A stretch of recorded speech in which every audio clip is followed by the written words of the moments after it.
करा लाल लगावे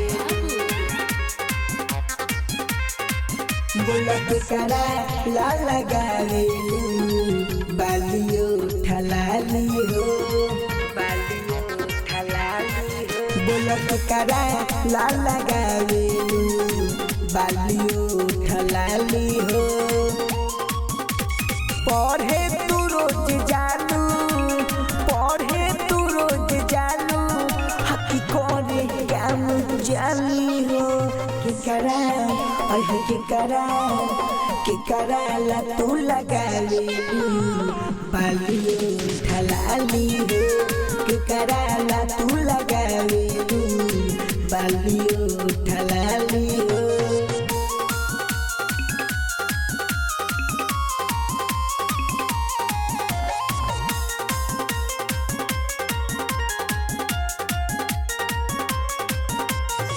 छोटे छोटे पेन्ही कपड़ा देखावेलू जवानी लागे कितना भरल बावे तहरा में पानी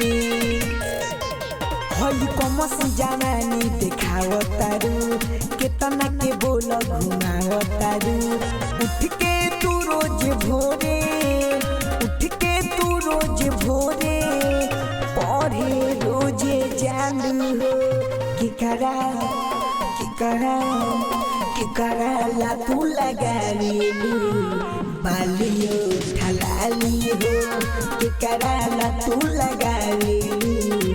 बालियो ठलाली हो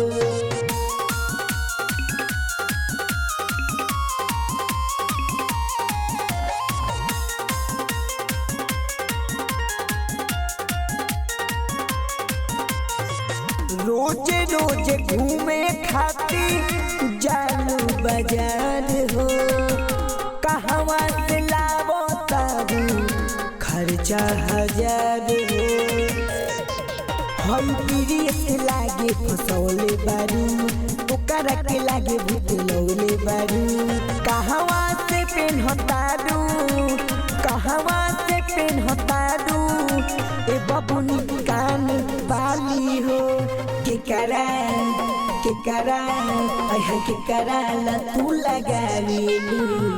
बालियो ठलाली हो के करा ला तू लगावे बालियो ठलाली हो। रिया रिकॉर्डिंग स्टूडियो मोहम्मदपुर।